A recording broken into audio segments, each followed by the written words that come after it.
Hi everyone, this is Pallavi once again signing in from तमन्ना वानी।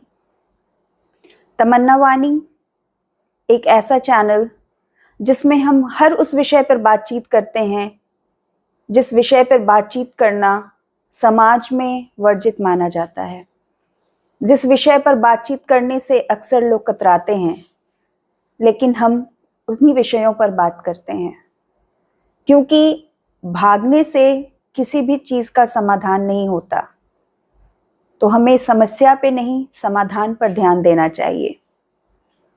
तमन्ना वानी आपका channel है, आप हमारे साथ बात कर सकते हैं, हमारे साथ जुड़ सकते हैं और अपने मन की हर बात को साझा कर सकते हैं। तो सबसे पहले आज मैं मुबारकबाद देना चाहूँगी उन सभी लोगों का जिनका आज जन्मदिन है। A very happy birthday to all of you। और साथ ही साथ बधाई देना चाहूंगी उनकी जन्मदात्रियों को जिन्होंने उन्हें जन्म दिया। अजीब है ना, आप सोच रहे होंगे आज मैं क्यों बर्थडे विश कर रही हूँ सबको। बस यूं ही ख्याल आया कुछ बातचीत करने का। और अभी मई का महीना है और मई के महीने में दो खास दिवस पड़ते हैं, एक मजदूर दिवस और दूसरा मदर्स डे, मातृ दिवस। तो इसलिए मुझे लगा कि क्यों ना मैं उन सभी जन्मदात्रियों को बधाई दे दूं उनके भी जन्मदिन का। कुछ अजीब लग रहा है क्या सुन के कि आखिर बर्थडे जिसका होता है उसे बधाई ना देकर मैं जन्मदात्रियों को क्यों बधाई दे रही हूँ। तो मैं सबसे पहले जिनका जन्म हुआ उन्हें तो मैं बधाई दे ही रही हूँ, लेकिन जिन्होंने जन्म दिया असली बधाई की पात्र तो वो हैं। जी हाँ, मैं बात कर रही हूँ माँ की। माँ, मम्मी, मॉम, मदर, आई, अम्मी, अम्मा और भी पता नहीं किन किन नामों से उन्हें बुलाया जाता है। आपकी भाषा में उन्हें क्या कहा जाता है, आप क्या कहते हैं? अगर हो सके तो कमेंट करके बताइएगा। बहुत सारे नामों से हम नवाजते हैं, लेकिन एक छोटी सी चीज हम भूल जाते हैं कि वो जो मेरी माँ है वो सब कुछ है। जैसे कि बताती हूँ हम क्या भूलते हैं, वो आगे बताती हूँ। उसके पहले मैं कुछ कोट करना चाहती हूँ। अभी फेसबुक पर एक बहुत लंबा सा पोस्ट वायरल हो रहा है, चल रहा है, जिसे मैंने भी पढ़ा। उसमें ये कहा जाता है कि पहले की जो माएँ होती थीं, जब वो आटा गूंथती थी तो उसको बड़ा जमीन पर बैठकर और बहुत देर तक गूंथती रहती थी, जिसके कारण की रोटियां नरम और मुलायम बनती थी और स्वास्थ्य बच्चों का अच्छा रहता था, घर वालों का अच्छा रहता था। लेकिन आज की जो माएँ हैं वह रोटियों को बस बना लेती हैं, आटा गूंथकर फ्रिज में डाल देती हैं रात में ही, जिसके कारण कि रोटियां जो होती हैं वो उतनी पौष्टिक नहीं रहती। कुछ प्रचार भी मैंने देखा जिसमें ये कहा जाता है कि मम्मी आज मुझे कपड़े पहनकर जाना है और तुमने ठीक से आयरन नहीं किया। अरे इसमें रिन सी सफेदी नहीं आ पाई। अक्सर मैं बातचीत करते हुए देखती हूँ, या सच कहूँ तो हम भी जब छोटे थे तो जब हमारी माँ कोई काम नहीं करती थी हमारा तो बहुत नाराजगी होती थी, या फिर वो काम पर जाती थी तो काफी नाराजगी हुआ करती थी, बहुत नाराज होती थी। ऐसा लगता था कि मम्मी जो है वो घर का काम छोड़कर बाहर का काम करती है, हमारे ऊपर ज्यादा ध्यान नहीं देती, जबकि ऐसा कुछ नहीं था। ध्यान दोनों तरफ देती थी, बल्कि डबल वर्क। लेकिन उसके बावजूद भी नाराजगी होती थी, क्योंकि हम भी उसी समाज के बच्चे हैं जिस समाज में ये परंपराएं पलती हैं। हम माँ को या तो देवी का दर्जा दे देते हैं, मतलब उन्हें बहुत ऊंचे स्थान पर बिठा देते हैं जहां से कि वो एक आम जिंदगी नहीं जी सकती। वो माँ है, उनका एक फिक्स करिकुलम बना देते हैं।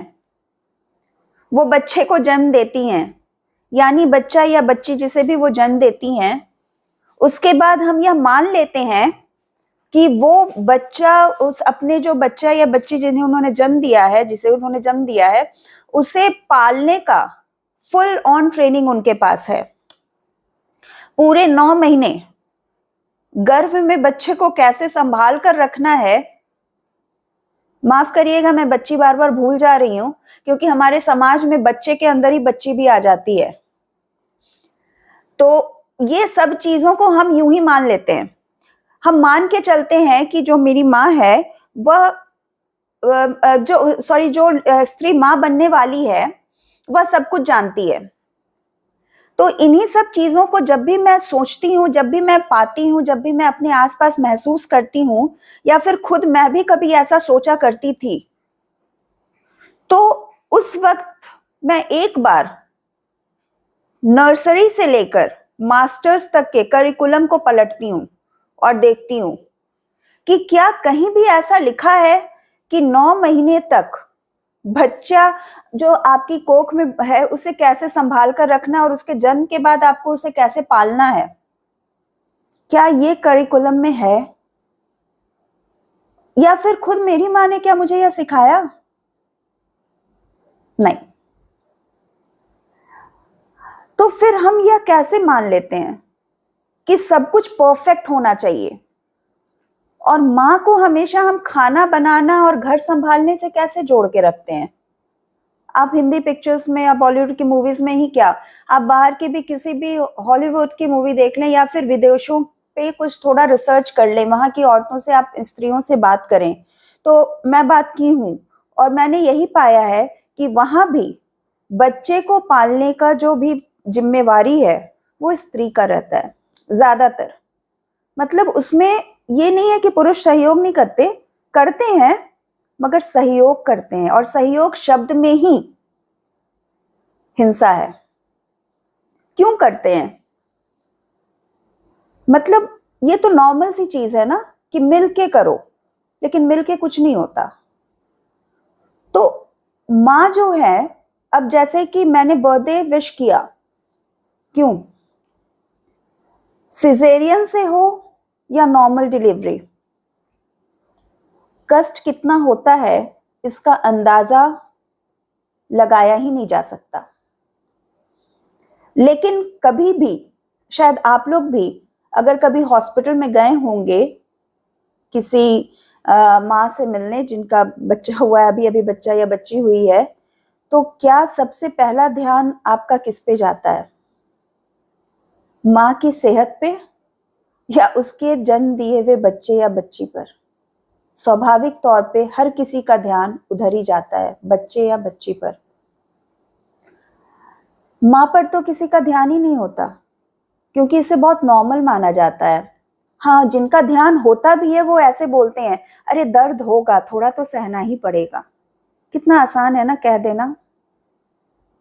कभी प्यार से उनके सर पर हाथ रख कर देखिए, और उसके बाद जब सिजेरियन के बाद वो घर आती हैं, या फिर नॉर्मल डिलीवरी के बाद भी वो घर पे आते हैं, या फिर जहां भी उनका हुआ है वहां से वो आती हैं, उसके तुरंत बाद पूरी तरह से उस नवजात शिशु की जिम्मेवारी माँ को दे दी जाती है। घर का काम तो चलो फिर भी लोग थोड़ा बहुत सहयोग कर देते हैं, लेकिन उस नवजात शिशु की पूरी जिम्मेवारी किसकी है? तो माँ की है। Primary role. पैटर्निटी लीव मिलता है, लेकिन अगर ईमानदारी से देखा जाए और सर्वे करके देखा जाए तो कितने लोग पैटर्निटी लीव में एक्चुअल में अपने पिता होने का जो कर्तव्य उसे निभाते हैं। मैंने ऐसा भी कहते सुना है कि चलो बच्चा हो गया, अब तो पितृत्व अवकाश मिलेगा और उसी दौरान कुछ पढ़ाई लिखाई या कुछ काम कर लूंगा। ऐसे भी लोग हैं, कुछ अपना काम कर लेंगे और वो आराम से लेते हैं उसे, और कोई सोचता भी नहीं कि जिस माँ ने बच्चे को जन्म दिया है, अभी वो हॉस्पिटल से आई हैं, उनका स्टिच नहीं सूखा है, अगर नॉर्मल डिलीवरी है तो उनकी ब्लीडिंग नहीं बंद हुई है, वो अभी परेशान है, उनके अंदर वो कमजोर हैं, और किस तरह से वो पूरी तरह से बच्चे को संभाल लें, रात भर जगे, दिन भर जगे। ये सब मतलब हम लोग सोचते भी नहीं है। सिजेरियन के बाद जो सबसे पहले चलाया जाता है, खड़ा किया जाता है, उस दर्द को सहना कितनी असहनीय पीड़ा होती है, लेकिन उन सभी चीज़ों से हम अनजान होते हैं। और आश्चर्यजनक रूप से अगर मैं कहूँ तो इसमें मैं स्त्रियों को ज़्यादा देखती हूँ। मतलब अगर आपकी सास है, आपकी ननद है, आपकी खुद के रिश्तेदार हैं, आपकी माँ है, कोई भी है, तो वो लोग इस चीज़ को बड़ा नॉर्मल समझते हैं। उनका कहना है कि हम तो इस दर्द से गुजरे हैं, तुम भी गुजर रही हो। तो सबसे पहले मैं अपनी जाति यानी कि स्त्री जाति से यह गुजारिश करना चाहूंगी कि जो आपके साथ हुआ, अगर उस दर्द को आपने सहा है तो दूसरे के भी दर्द को समझें। आपका यह कर्तव्य बनता है कि आप दूसरों के दर्द को भी समझें। उसे बस फॉर ग्रांटेड लेके ना चलें। उसे इस तरीके से नहीं लें कि मेरे साथ हुआ तो इसके साथ हो रहा है, कौन सी बड़ी बात है। मेरे साथ हुआ तो इसके साथ नहीं हो। मैंने जिस दर्द को सहा वो दर्द कोई और ना सहे, तभी सुधार संभव है। मानती हूं कि यह समाज है, यह पैट्रियार्की है जिन्होंने आपको इस तरह बना दिया है, लेकिन थोड़ा सा सोच बदलने की जरूरत है। माँ को सिर्फ माँ नहीं, जो सबसे जरूरी चीज हम भूल जाते हैं वह है मेरी माँ एक इंसान है। माँ को इंसान भी समझें। माँ के भी अरमान होते हैं। आपकी माँ को अगर इंग्लिश बोलने नहीं आता तो यह शर्म की बात नहीं है, क्योंकि आपको अगर इंग्लिश बोलने आता है तो आपकी माँ के कारण आता है। आप भूल जाते हैं इन सारी चीजों को। तो मैं समस्त माँओं को यह कहना चाहूंगी कि आप भी इंसान हैं और हर जन्म दिवस पर, आपके बच्चे के जन्म दिवस पर आपको भी गिफ्ट लेने का अधिकार है। आप में से कितने लोग हैं जो किसी भी बर्थडे पार्टी में जाते हैं? अक्सर बर्थडे पार्टीज होता है तो वहां बच्चे या बच्ची के लिए तो आप गिफ्ट लेके जाते हैं। आप में से कितने लोग हैं जो उनके माँ के लिए भी गिफ्ट लेके जाते हैं? तो जरा सोचिए, नया जन्म तो उनका भी हुआ है। अपने पूरे पूरे लाइफ को रिस्क पे रख के उन्होंने जन्म दिया है। बहुत सारी लड़कियां ऐसी होती हैं जो उसके पहले एक छोटा सा दर्द नहीं सह पाती, एक छोटा सा ऑपरेशन नहीं कराती, लेकिन 9 महीने के बाद सिजेरियन कराने को बिल्कुल तैयार रहती हैं। और उसके बाद मैं उनसे भी कहूंगी जिन्होंने उस एहसास को जिया है, हैप्पी मदर्स डे उन सबको भी। जी हाँ, जिनका किसी कारण से बच्चा पेट में तो रहा, बस अस्तित्व में नहीं आ पाया। किसी कारण से जिनका बच्चा आज उनसे दूर हो गया, उन सभी को भी हैप्पी मदर्स डे। क्योंकि ये जो मातृत्व का एहसास है ना, यही बहुत बड़ा चीज होता है, बहुत बड़ी चीज होती है। क्योंकि इस एहसास से जब आप गुजरती हैं ना, आपके अंदर एक लाइफ पलता है। पलना जब शुरू होता है उसी वक्त से वो जुड़ाव शुरू हो जाता है। ये तो हमारा समाज है जो ये इसे एंजॉय ही नहीं करने देता, इस मातृत्व को एंजॉय ही नहीं करने देते। क्यों नहीं करने देते? क्योंकि अधिकतर वो कहते हैं, अब जैसे जैसे कोई लेडी प्रेग्नेंट हुई, अब वहां से शुरुआत हो जाती है, लड़का होगा या लड़की, लड़का हुआ तो बेहतर रहेगा, तुम ये खाओ, तुम ऐसे रहो, तुम वैसे बैठो, तुम ऐसे चलो। और किसी कारण से अगर बच्चा नहीं बच पाया तो तुम्हारी गलती है। अरे नहीं बच पाया, मैंने उतनी देर उस एहसास को जिया। तो इस एहसास को अगर आपने महसूस किया है तो आप भी माँ हैं। और हर वो इंसान माँ है जो उस बच्चे या बच्ची से जुड़ाव महसूस करता है। अगर आप अडॉप्ट करते हैं, अगर आप किसी को प्यार देते हैं और बदले में आपको प्यार मिलता है, तो वो सब आपके बच्चे हैं। तो मैं बस इतना कहना चाहूंगी इस मंच के द्वारा कि ये जो माँ है ना, यह शब्द बहुत प्यारा सा शब्द है। इसको किसी भी लैंग्वेज में किसी भी तरीके से एक्सप्रेस किया जाए, यह बहुत प्यारा शब्द है। और इसका एहसास उस स्त्री को हो जाता है जिसके अंदर वह बीज पनपना शुरू होता है। उसी दिन से यह एहसास शुरू हो जाता है। और कभी कभी जरूरी नहीं है कि माँ बनने के लिए आप बच्चे को जन्म ही दें, आप बच्ची को जन्म ही दें। हो सकता है अगर आप टीचर हैं और आपके स्टूडेंट्स हैं जो आपको बहुत मानते हैं, तो आप उनकी भी माँ हैं। यह तो एक एहसास है, तो उस एहसास को जीना है और उस एहसास के साथ हमेशा याद रखना है कि सब कुछ के बावजूद हम भी एक इंसान हैं। 24 घंटे में 24 मिनट तो हम अपने लिए निकाल ही सकते हैं। और इस मंच से मैं उन बच्चे बच्चियों को भी यह कहना चाहूँगी कि अपनी मम्मी को, अपनी माँ को इंसान समझो। अगर वो वर्किंग हैं तो साथ में वर्क करो, अगर वो घर में काम करती हैं तो उनके साथ काम करो।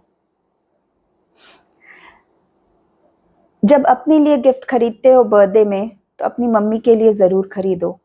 सिर्फ गिफ्ट मांगो मत, क्योंकि तुम्हारी माँ ने सिर्फ तुम्हें जन्म ही नहीं दिया, खुद को भी जन्म दिया है। रिसर्च बताता है कि सारे शरीर की हड्डियों के टूटने से जितना दर्द नहीं होता, उतनी पीड़ा होती है प्रसव की पीड़ा। तो इसे समझने की जरूरत है। होप आप लोग इसे समझेंगे और कमेंट करके बताइएगा कि आप लोग अपने मम्मी को या अपनी माँ को किस तरह से बुलाते हैं। और कोई भी चीज़ हो, जो भी चीज़ आप हमारे साथ साझा करना चाहें, बिल्कुल करें। यह एक खुला मंच है, अपने विचारों को प्रकट करें। अगर मेरे विचार से सहमत हैं तो इस वीडियो को सब्सक्राइब करें, लाइक करें, और अगर दोनों में से कुछ ना करें तो मैं फिर से कहूँगी शेयर करें। क्योंकि मेरा वीडियो अगर एक भी ऐसे इंसान के पास पहुँच जाता है जिसे सचमुच ज़रूरत है जुड़ने की, जिसे ज़रूरत है अपनी भावनाओं को सुनने की, क्योंकि कभी कभी क्या होता है ना, हमारी भावनाओं को जब कोई नहीं समझ पाता तो हमें लगता है कि कोई तो होगा ना जो इस तरह की भावनाओं से गुजर रहा होगा, उन्हें सुनना भी अच्छा लगता है। तो आप मेरे वीडियो को उन तक ज़रूर पहुंचाएं। और अगर आपको पसंद ना भी आए तो भी बताएं, और तो भी शेयर करें। ना भी पसंद आए तब भी शेयर करें, ताकि दूसरे भी बता सकें कि इसमें क्या पसंद नहीं आता है। फिलहाल अपनी माँ के साथ सब लोग एंजॉय करें, और जो माँ बन चुकी हैं हर तरीके से, ज़रूरी नहीं है कि बच्चे को जन्म देकर ही, वो उस एहसास को जिएं, खुलकर जिएं। बेटा हुआ, बेटी हुई, काली हुआ, काला हुआ, गोरा हुआ, गोरी हुई, इन सब चीज़ों पे मत सुने, समाज की ना सुने। और फिर से कहूँगी, 4 लोगों की बिल्कुल ना सुने।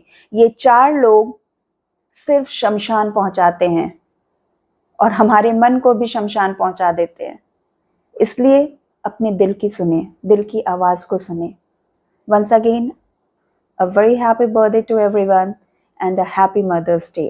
Thank you. This is Pallavi, once again signing out from Tamanna Vani. See you again guys in some other video with some other topic. Thank you.